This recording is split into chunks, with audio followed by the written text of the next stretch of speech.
mas vamos tentar entrar de uma maneira diferente hoje. Mas eles sempre pedem para julgar todo mundo pro lado positivo. Não interessa, qualquer um que aparece, a gente vê alguma cena que parece não ser positiva, vamos julgar pro positivo. A gente vai ver já daqui a pouco o que significa isso, quando e etc. Mas aí a gente olha aqui na nossa porção e tem uma pergunta muito clara. Em relação a Noah, a Torá ela sai do caminho normal dela. A Torá sai do jeito de ela sempre falar de pessoas. Ela fala de uma maneira diferente. A Torá chega e fala, Noah, ele era uma pessoa especialíssima, um cara muito especial.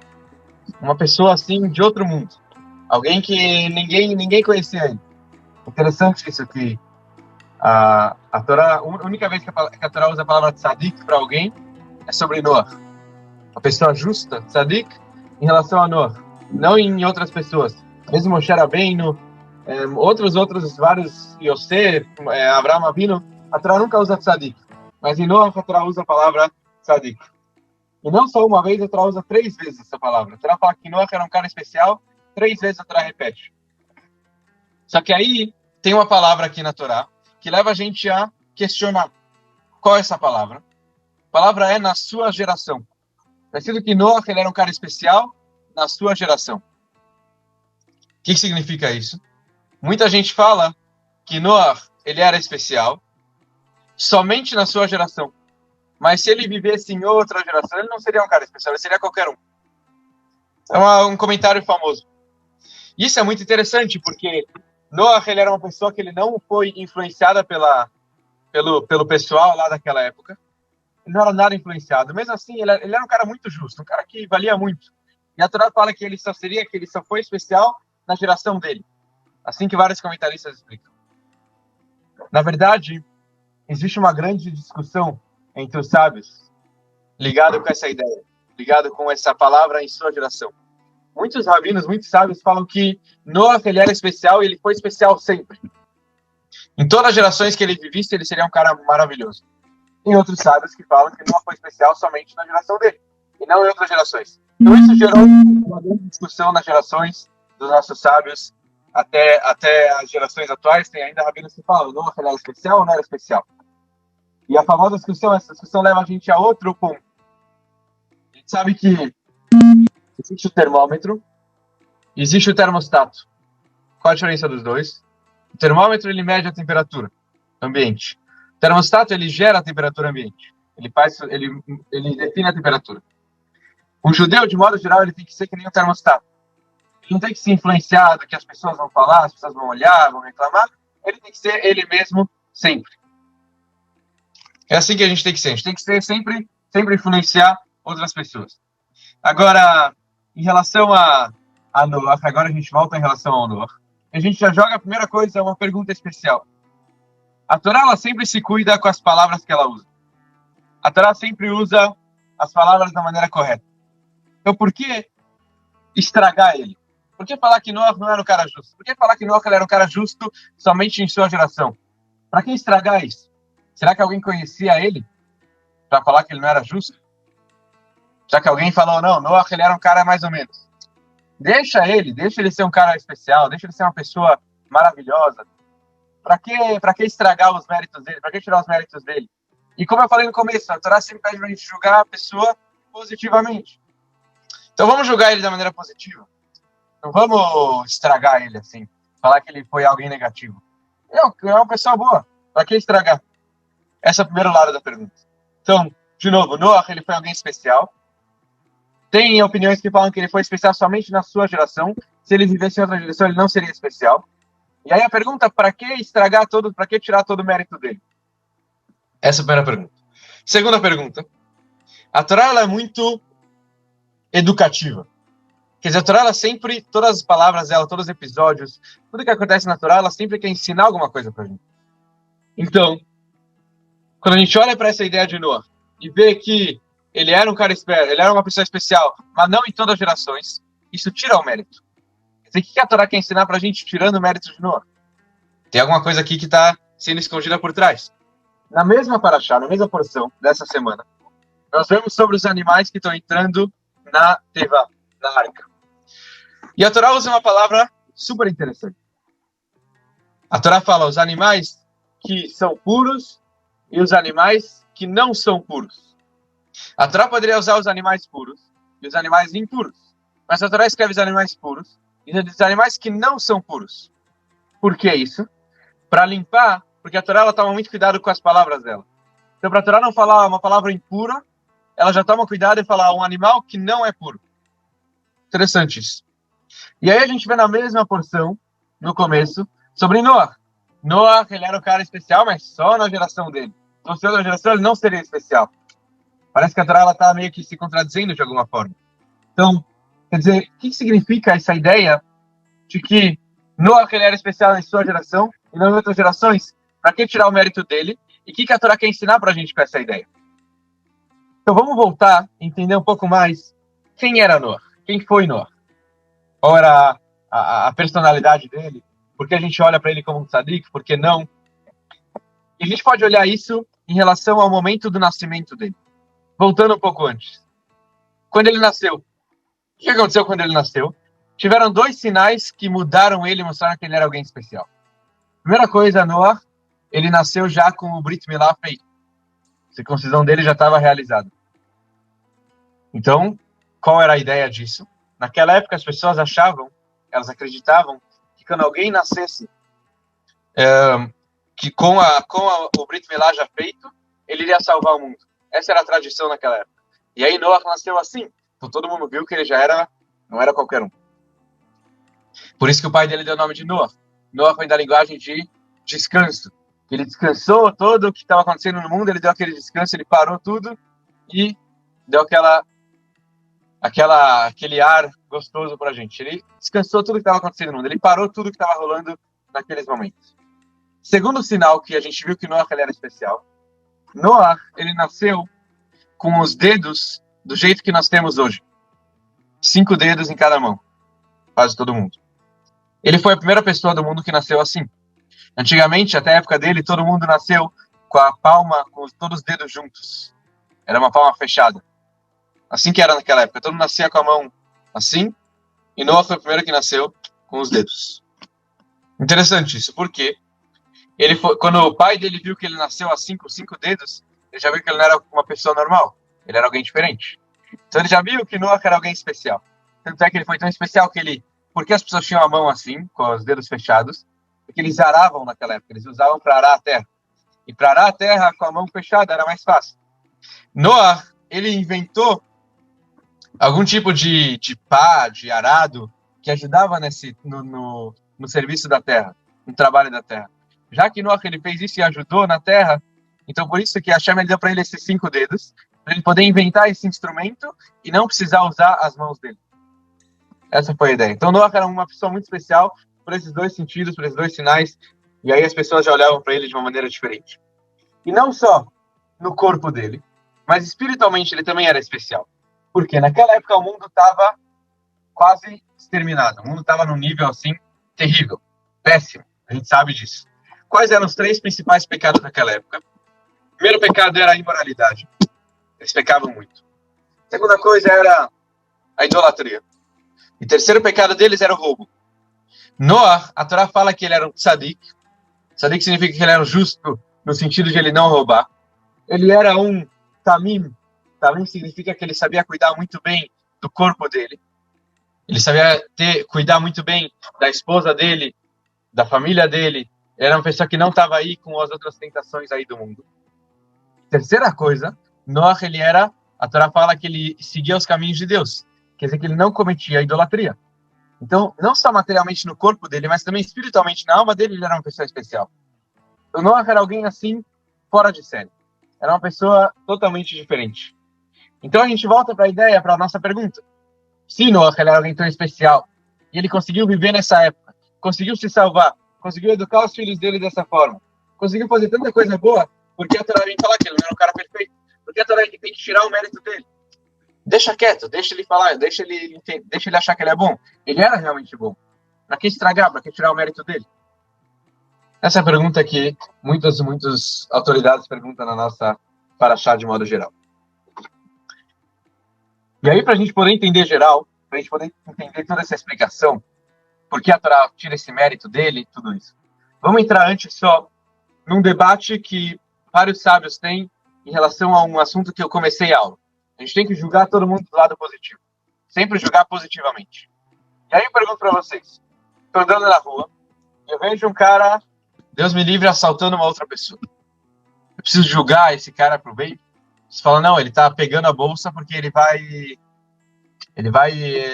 trocar de bolsa e vai devolver para a mulher uma bolsa maravilhosa. Ele roubou a carteira, mas ele só vai pegar um trocado e vai devolver. Será que a gente tem que julgar tudo positivamente mesmo? Todas as pessoas do mundo? E aí tem a famosa discussão do sábio. Tem opiniões que falam que só pessoas intermediárias que a gente tem que julgar pro bem, mas não pessoas ruins. Tem opiniões que falam que todo mundo a gente tem que julgar pro bem. Uma grande discussão. No final de contas, a opinião mais recebida é que até a gente ver algo de errado, a gente tem que julgar pro bem. Se a gente viu algo que não tá de acordo, a gente tem que, se eu ver um cara roubando, tá certo, ele tá roubando, eu preciso tentar ajudar, não vou falar, ele tá salvando o mundo. Não, eu preciso tentar ajudar aquela pessoa. Mas, até eu não ver ele roubando, até eu ver ele fazendo algo que é parve, como a gente chama, que pode ser bom e pode ser ruim, aí eu preciso julgar ele pro bem. E é isso que a Torá usa e fala que quando a pessoa julga outra pessoa pro bem, ela está se salvando. Ela está automaticamente fazendo com que Hashem julgue ela mesma pro bem. Então, quando eu julgo alguém na rua pro bem, Hashem, ele está me julgando pro bem também. Isso é especial. Então, Hashem, ele está olhando dessa forma. Por isso que a gente tenta sempre olhar para as pessoas da maneira positiva. Mas, de qualquer jeito, se a gente tem que olhar sempre positivamente, volta a pergunta de Noah. Por que Noah, a gente julgou ele da maneira diferente? A gente olha para ele somente na geração dele e não em outras gerações. Eu vou contar para vocês uma história do Rebbe de Lubavitch, uma história muito bonita, que com ela a gente vai conseguir entender a base de Noah. A ideia por que Noah ele foi assim e não de outra forma. Então, essa história é contada por um discípulo do rabino de Tzanz. Tzanz era uma comunidade pequena na Ucrânia. E esse discípulo do famoso rabino de Tzanz, ele conta que no final da Segunda Guerra Mundial, quando ele já estava logo no finalzinho, quando a guerra estava terminando, chegando ao fim, ele entrou em contato com o rabino dele, ele conseguiu encontrar o rabino, foi uma grande alegria para ele poder saber que o rabino sobreviveu a toda essa guerra. Só que o rabino perdeu toda a família durante a guerra. Esse famoso rabino de Tzanz, ele perdeu os 11 filhos dele, mais a esposa não tenho certeza, mas quase certeza, mas os 11 filhos ele perdeu no Holocausto. E esse rabino, eles estavam já no finalzinho da guerra, como eu falei, e eles viram já um tanque americano chegando para salvar eles. Eles estavam muito felizes, eles se sentiram livres. Finalmente, agora a gente tem aqui os americanos para tirar a gente dessa situação.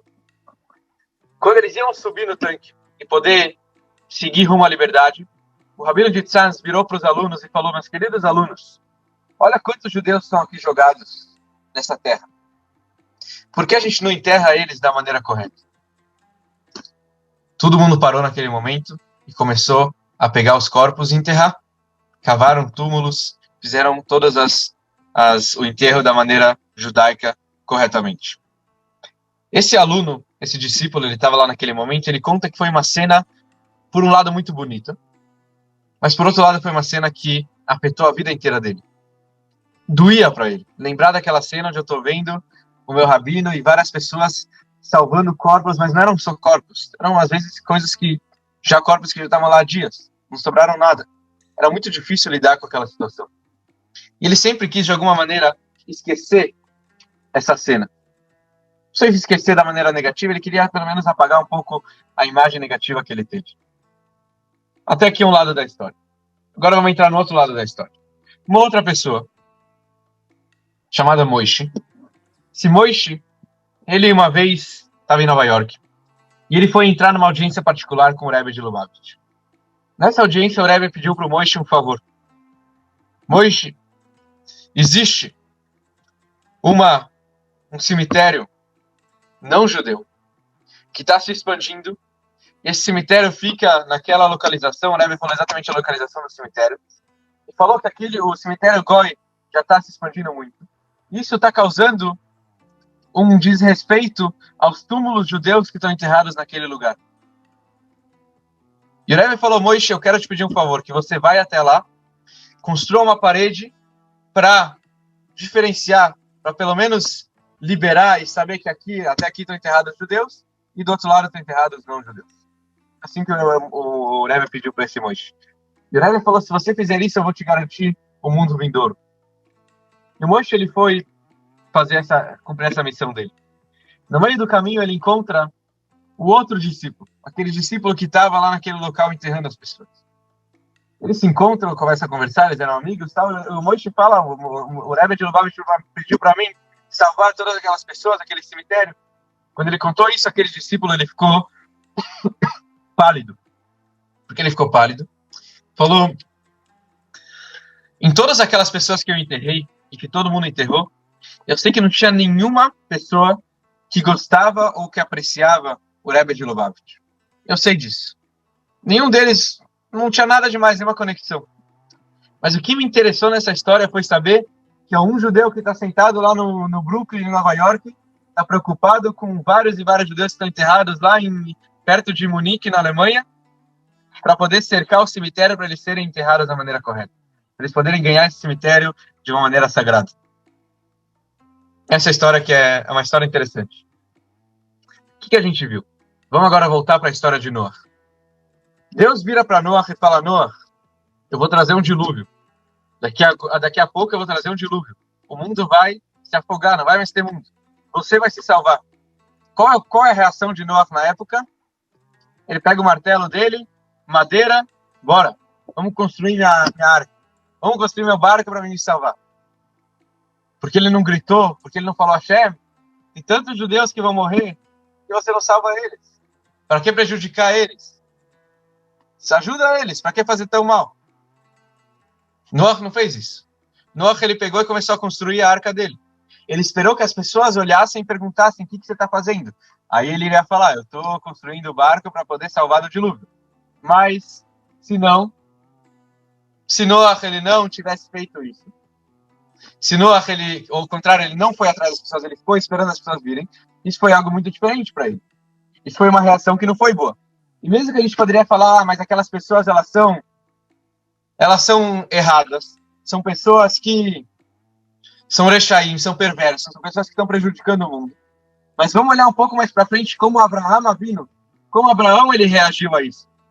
Abraão ele estava na cidade de Sedoma e Amorá seriam destruídos.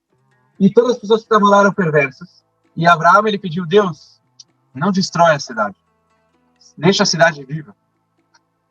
Abraão ele teve essa ideia, ele teve essa visão de um líder de poder salvar todo mundo. Moshe Rabbeinu também a gente viu mais pra frente. Quando todo mundo pecou no bezerro de ouro, Hashem falou, vou matar todo mundo. O que Moshe Rabbeinu fez? Subiu na montanha e falou, Deus, eu quero conversar com você. Eu quero salvar todo mundo. Não é correto isso, não é correto matar todo mundo. Então, eles tiveram boas reações. Já Noah, ele não se preocupou com a humanidade. Ele estava aí com o seu nariz, com o seu umbigo. Falou, eu estou me salvando, minha família está me salvando, está tudo lindo e maravilhoso.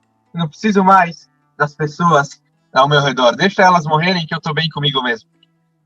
E aí que vem a ideia, por isso que Noah, a gente fala que ele era um tzadik, mas talvez não em todas as gerações. Para a geração dele, ele era um cara especial, realmente. Mas se ele vivesse em outra geração, ele nunca ia se preocupar com o próximo. Isso não seria algo positivo. Isso é um líder que não foi 100% completo. E a Torá ela quis deixar bem claro isso para ensinar para a gente. Porque, como eu falei, a Torá é uma ideia, um livro educativo, e a Torá sempre quer ensinar coisas boas para a gente. Então a gente está aqui num mundo onde existem várias pessoas. E todas as pessoas do mundo, elas são, na verdade, parte de uma coisa só. Nós estamos unidos, somos todos totalmente unidos. O problema de um é o meu problema, a alegria de um é minha alegria também. Então a gente tem que estar totalmente 100% unidos. E essa união que a gente tem que ter, ela tem que ser uma união completa. Então a gente tem que olhar para Noah e aprender dele algumas coisas muito boas. Mas a gente tem que olhar para Noah e também saber que Noah ele não foi completo. Noah falhou nesse sentido de poder compartilhar essa alegria e essa salvação para todo mundo. Porque a gente estava totalmente unidos. Noah ele quis. A gente tem que aprender com ele a olhar para o nosso mundo e viver de uma maneira unida, de uma maneira totalmente completa. De uma maneira que a gente vai olhar para uma pessoa e falar, os meus problemas são seus problemas mesmo. A gente está unidos, nós somos um só. Eu não estou preocupado se aquele cara está melhor, se eu estou melhor. Eu estou preocupado com todo mundo. Essa é a ideia do que Noah ele quis ensinar para a gente. Isso que Noah ele quis mostrar. Só para finalizar, o último ponto, já que a gente já está com... Quero fazer uma aula mais curta hoje para finalizar dessa forma. O último ponto fala para a gente assim: Noah, antes do dilúvio, ele era chamado de Tzadik. Depois do dilúvio, ele foi chamado o homem das terras. Moisés, antes de ele tirar o povo do Egito, ele foi chamado o homem egípcio. Depois que ele tirou o povo do Egito, ele foi chamado o homem de Deus. Qual a diferença de Noah e Moshe Rabbeinu? O que a Torá quer ensinar pra gente? Que no final de contas, ninguém sai perdendo de ajudar outros. Se eu sei que eu vou me dedicar para poder ajudar outra pessoa, se eu sei que eu vou dar o meu máximo para poder salvar e poder representar essa ideia de que no final de contas, nós somos um só, nós somos um povo só, nós estamos totalmente unidos. Se a gente lembrar dessa ideia, se a gente está totalmente unidos com essa ideia, então a gente não vai perder, ao contrário, a gente só vai ganhar. Como Moshe Rabbeinu, ele se preocupou com todo mundo, por isso que ele teve esse mérito de ter esse nome, de saber que depois que ele tirou o povo do Egito, ele se preocupou com o povo, ele foi chamado o homem de Deus, porque ele era alguém especial. Ele realmente fez, ele deu o máximo dele para salvar a humanidade. Já Noah, já que ele não se preocupou para salvar a humanidade, ele teve essa falha dele, então por isso a Torá chamou ele de uma maneira um pouco diferente, falou: não, você agora é o homem das terras, porque você não se preocupou com todas as pessoas que você poderia ter se preocupado. Então aí que está um ponto para a gente poder refletir e melhorar, talvez. Como a gente consegue olhar para outras pessoas e melhorar as pessoas. Saber que a gente tem que se ajudar, saber que a gente precisa, de alguma forma, se preocupar com cada um, com cada pessoa que está no mundo. Uma boa noite.